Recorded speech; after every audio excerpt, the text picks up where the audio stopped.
In South Africa, no. Right? They had a commission, Truth and Reconciliation Commission. Yeah. So they had an airing of what was done wrong. So the whole era of apartheid was put under the microscope.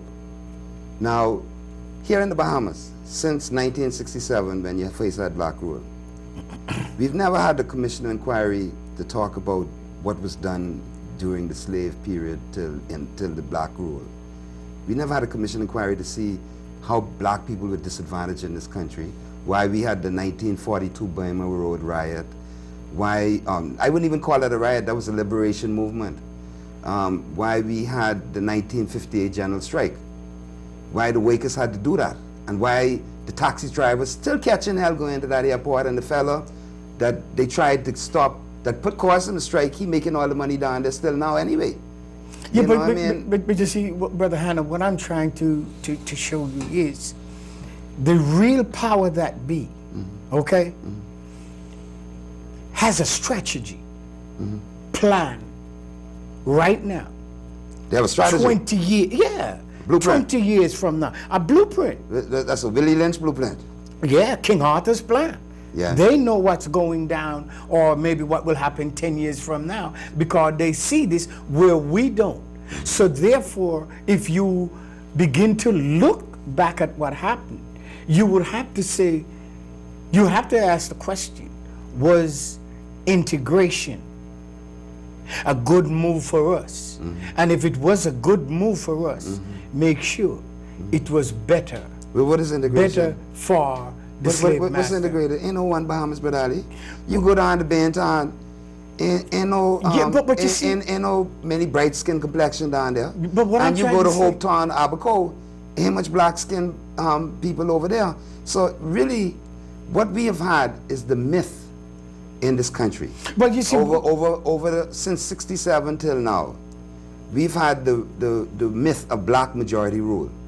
Well, in reality, black people don't control anything in this country. The economy is controlled by the white community and by foreigners, white foreigners. Yeah. Now, I want to put something to you. Yeah, I hear all of that, what you're saying. But who have eyes to see must see, and who have ears to hear must hear. Now, here it is. We have a scandal in land and surveys. Everybody who's seeking land in this country knows that it's hell to catch land in this country, crown land.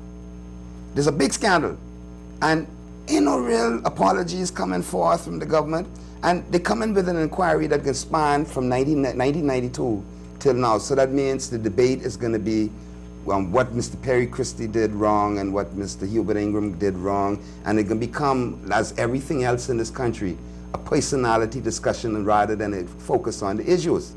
If we're going to look at land in this community, we have to go back to Columbus. We have to go back to the concept of people taking land that didn't belong to them, people kidnapping human beings and saying they're not human beings. The Americans, you know, at least they made them, they had an ambivalence about whether they were human beings or not. The British really never thought we were human beings at all in the legal system. I mean, that's another show. But here it is, after 500 years of colonial miseducation, we are brainwashed, but we also have eyes to see. And we could see foolishness when we see it. We could see what's happening with the Crown Land. We could see what's happening down there in Mayaguana. We saw what happened there in Grand Bahama, and we see it. Everybody in the Family Islands knows about it. Yeah, everybody, Brother Ali. I mean, it's not like they don't know. How could they be so seduced that they don't uprise and demand the land? You see, but Brother Hannah, let me say this to you. You said we were brainwashed. I think we need to be brainwashed. You think so? Yeah. Well, I wouldn't call it brainwashing. We need to. Well, if we're acting, we need to be brain cleansed. Yeah, brain cleansed, brainwashed, whatever. But the brainwashing process is what got us here in the first place. No, no, greed got us into where we are. You think it's greed? Exactly, because what I'm trying to say. Well, okay, if a person, greed imperative, eh? Okay, if a person gives you something, and the way the thing is acting, a car running, okay, you as the mechanic know this is not the way it should run. because maybe it's polluting the air, so you need to do something with the engine. Now, it's hard to blame now the previous owner of the car. Well, you shouldn't want his car in the first place. No, wait, I'm saying... Stephen Biko in South Africa, since you mentioned South Africa, Stephen Biko and the philosophy of black power that he circulated and that he was part of in South Africa, why they killed him.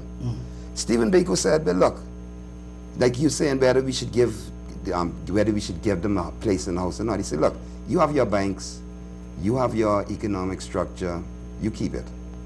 What we will do and what we want is our own banks. We want our own insurance companies. We want our own land. We want to control our own destiny. So we're not coming to take what you have. We come to possess what is rightfully ours. And we want our own banks. And we need to think about forming our own banks. We want our own hotels.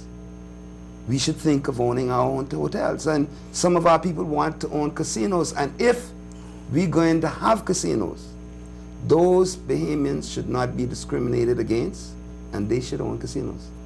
I think that is what time it is, Brother Ali. I think I hear what you're saying in a historical perspective, but me and you being true that perspective too. You see, I mean, we raised out of that perspective too. I'm a Rasta, I'm from the Nation of Islam. But both of our doctrines empowered us to see the world through different eyes.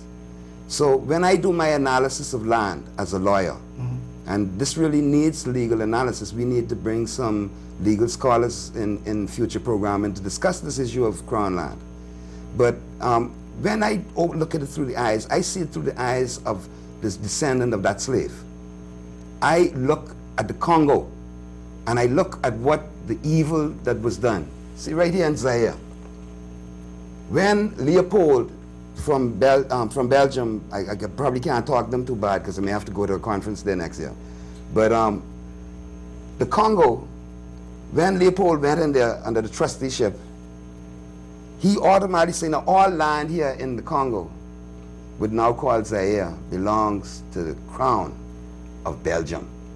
Manus Mani had no roots or no connection to the Congo whatsoever, and these people being possessing the land and have been self-sufficient on that land for a very long time, centuries.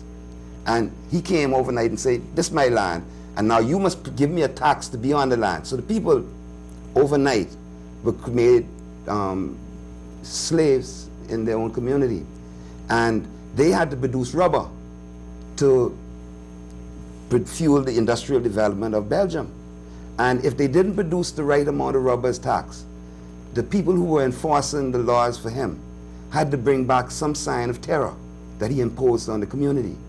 That would mean a severed breast, a severed arm. You see all those pictures on the internet with those fellas with the severed arm, but that was the terror they were striking in the Congo. And to this day, the terror is being striking, and the people still don't have the land.